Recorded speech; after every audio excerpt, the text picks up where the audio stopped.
얼마 전 시의회에서 코로나19 극복과 공공의료체계 개선을 위한 전문가 합동토론회가 열렸는데요. 부산의 열악한 공공의료체계는 코로나19 상황에서 여실히 드러났습니다. 이제는 이와 관련한 논의는 끝내고 개선을 위해 한 발짝 나아가야 할 때인 것 같습니다. 이 자리에 참석한 김경일 사회복지연대 사무국장 연결해서 자세한 이야기 나눠보도록 하겠습니다. 현재 전화 연결되어 있습니다. 안녕하십니까?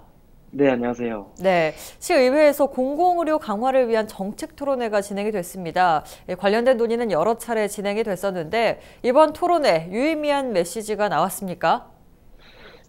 말씀해 주셨던 것처럼 사실 공공의료가 중요하다는 이야기는 이번 코로나19 유행 이전에도 부산 지역에서 되게 많이 주장해 왔던 이야기인 것 같습니다. 네네. 그래서 이날의 토론회 때는 단순히 이제 코로나19 대응과 관련된 어떤 공공보건의료 이야기뿐만 아니라 그동안 부산 지역에서 오랫동안 이야기해왔던 공공보건의료를 다시 한번 짚어보는 시간이 되었고요. 네.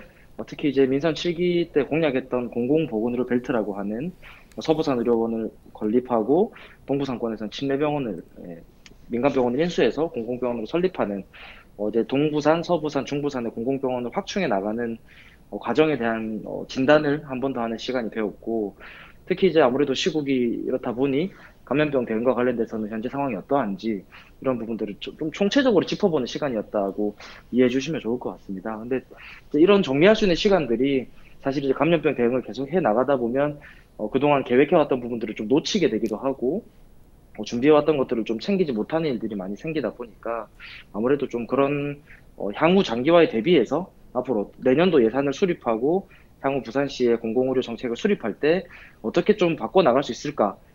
내년도 예산을 어떻게 반영하고 부산시 조직은 어떻게 개편할 수 있을까? 이런 것들을 좀 향해서 한번 진단해보고 점검해보는 시간이었다. 이렇게 평가할 수 있을 것 같습니다. 네.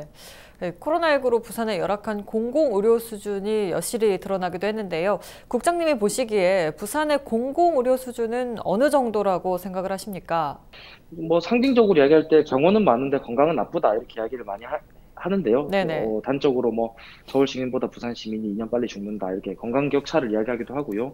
공공의료 수준이라고 한다면 아무래도 공공의료 기관이 얼마만큼 있느냐라고 했을 때 7대 강력시 기준으로 보면 부산이 6등입니다. 꼴찌 수준에 있고 네. 실제 이제 시민의 건강을 위해서 의료 서비스를 제공할 수 있는 일반 의료기관으로 봤을 때는 부산의료원 외에는 사실 전무하다고 봐야 되는 상황이고요. 코로나19에서 더 여실히 드러났던 게 부산의료원 말고는 시민들을 치료할 수 있는, 특히 이제 일반 진료와 코로나 환자 치료를 같이 할 수 있는 의료기관이 부산의료원밖에 실제 존재하지 않았습니다. 네. 그런데 코로나 대응 초기 때는 코로나 환자를 치료하기 위해서 모든 병상을 비우면서 호흡기 질환자 치료를 했었는데요. 그때 이제 취약계층 환자들, 대표적으로 이주민이나 노숙인이나 의료비 지출이 어려워서 다른 민간 의료기관 이용하기 어려운 좀 이렇게 저소득층이신 분들이 치료를 받지 못하시게 된 일들이 있었습니다. 그중에 사망하신 사례들도 있었고요. 그래서 부산의료원 하나만 가지고 코로나19로 대응할 수 있을 것이다 라고 확신하는 지역의 전문가분들이나 시민들도 그렇게 생각하지 않으실 거라고 생각합니다. 네. 근데 부산의료원 하나밖에 없기 때문에 모든 어떤 코로나 환자의 치료와 취약계층의 진료와 지역의 의료 안전망 역할을 부산의료원 혼자서 다 버티고 있는 상황이라 이런 말씀 드리기 참 그렇습니다만 정말 부산의료원 하나로 코로나19를 이길 수 있다고 생각하는 것인지 한번 되묻고 싶은 상황이고요. 그만큼 정말 공공의료가 취약하다 이렇게 또 반문해 드릴 수 있을 것 같습니다. 공공의료 체계를 이야기할 때 이제는 침례병원 이슈를 말하지 않을 수 없을 것 같은데요. 현재 침례병원, 공공병원화 어디까지 좀 진행이 됐습니까?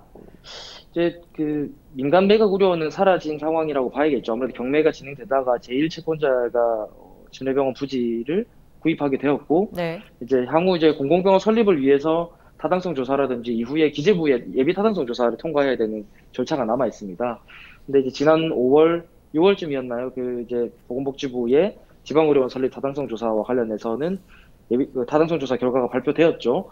연구 결과에 따르면 비용 대비 편익 분석이 1.1에서 최대 9.0까지도 나오는 감염병 대응에는 공공병원이 수익 대비 편익 이런 걸 계산하는 것 자체가 비용 대비 편익을 계산하는 것 자체가 무의미하다라고 결과가 나왔는데 네네. 진행 경과라고 말씀드리자면 사실상 이제 예비 타당성 조사가 이제 아직 들어가지도 못한 상황입니다. 그래서 이제 행정 절차상으로 봤을 때 하루빨리 이제 기재부와 보건복지부와 협의를 해서 어떻게 침례병원 부지를 사들이고 병원으로 설립할 것인가에 대해서 향후 이제 예비타당성 조사라는 절차를 밟아야 되고요.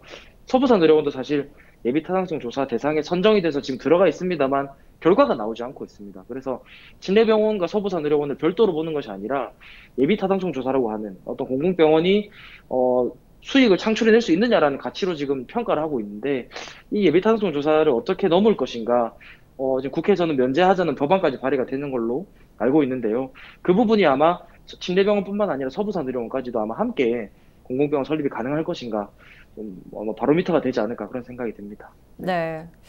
오늘 말씀 여기까지 듣겠습니다. 고맙습니다. 네, 감사합니다. 네, 지금까지 부산 공공의료체계 개선을 위한 과제에 대해서 김경일 사회복지연대 사무국장과 이야기 나눠봤습니다.